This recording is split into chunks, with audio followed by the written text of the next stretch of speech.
I'd also like to welcome everybody, the people, I know some people have come from Bury. Welcome to our centre. It's lovely to see you here. And we've also got some friends come up from Colchester, so welcome to you as well. So I'll just say a little bit about how the evening will unfold. Great, thank you very much. Thank you. Great. It's quite heavy.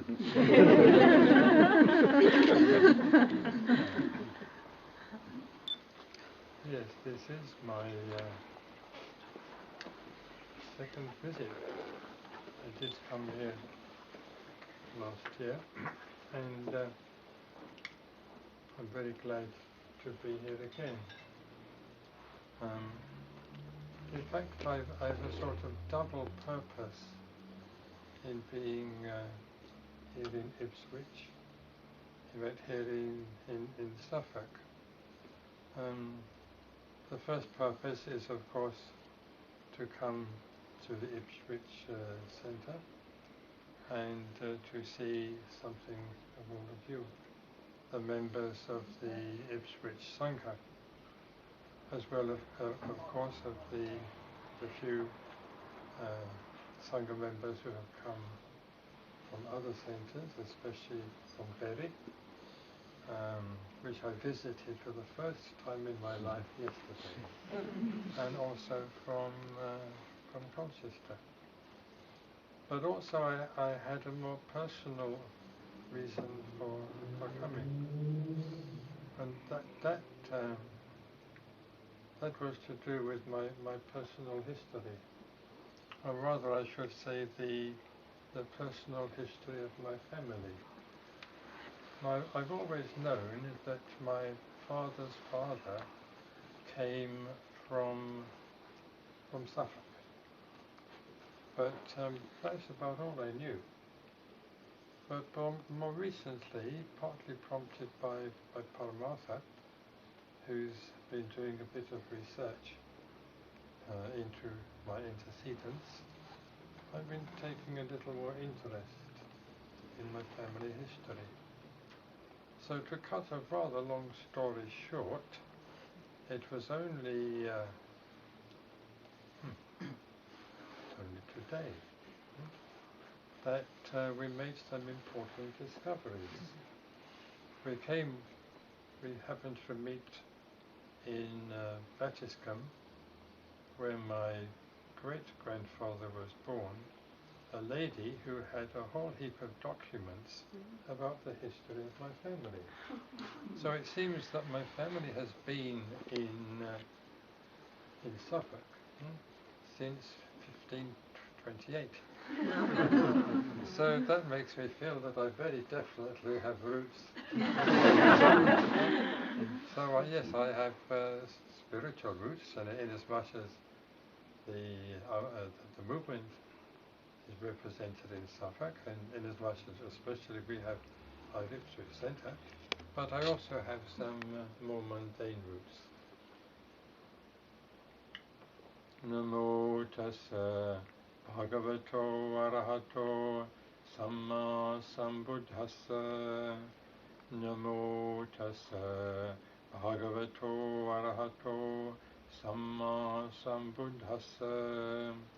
Namo tassa bhagavato arahato samma sambuddhassa. Bhavatu sabba mangalam rakhantu sabba devata sabba buddhanubhavena sadasati bhavantu te. Bhavatu sabba mangalam rakhantu sabba devata sabba dhammanubhavena sadasati bhavantu te. Bhavatu sabba mangalam rakhantu sabba devata sabba sanghanubhavena sadasati bhavantu te. Sadhu. Come on. Sadhu. Sadhu. Sadhu. Sadhu. Sadhu.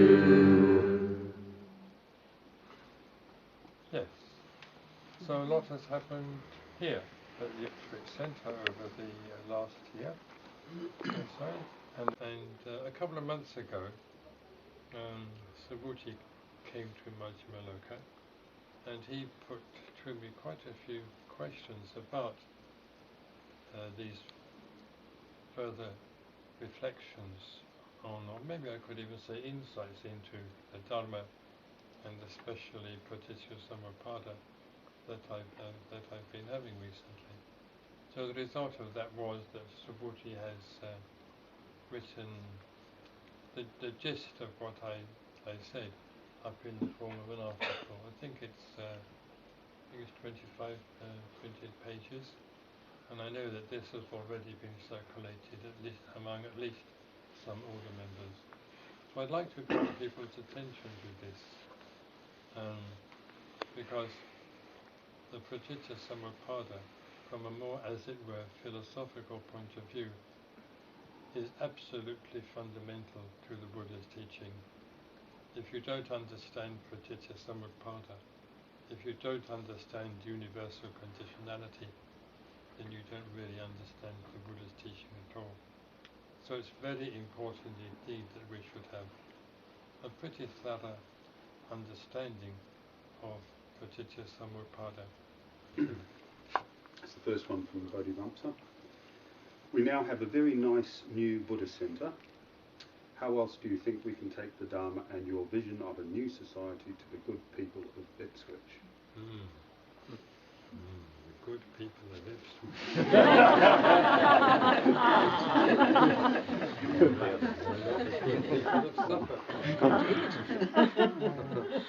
Because after all, Ipswich is the county town, isn't it? So Ipswich is not just responsible for Ipswich, it's just responsible for the whole county. But how to do that? I think there are two aspects to a centre's activities. One is activities at the centre. Clearly, there must be meditation classes, Dharma study classes, yoga classes, and so on at the centre. But also, I think every centre should have an outreach into the wider community in some form or other. And I think one of the best forms of outreach is school visits. I don't know whether any of you are doing that. We're getting quite a few requests.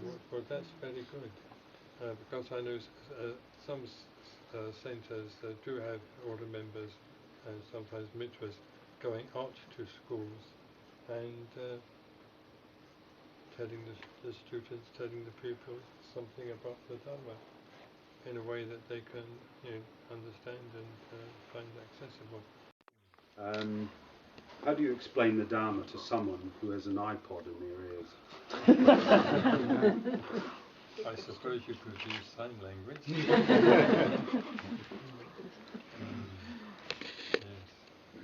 Well, I'd be tempted to forcibly take the... I'd be tempted to remove. Excuse me, would you like to hear an actual live human voice? For a change? Well, we have to use our inventiveness, we have to use our creativity, because people are very strange, people are very odd, in all sorts of odd ways. So somehow, with these crazy people, we've somehow got to try to communicate the Dharma to them. And often they do all sorts of foolish things and don't want to listen, but somehow we've got to be able to put the Dharma across to them in a way that they will find intelligible and inspiring.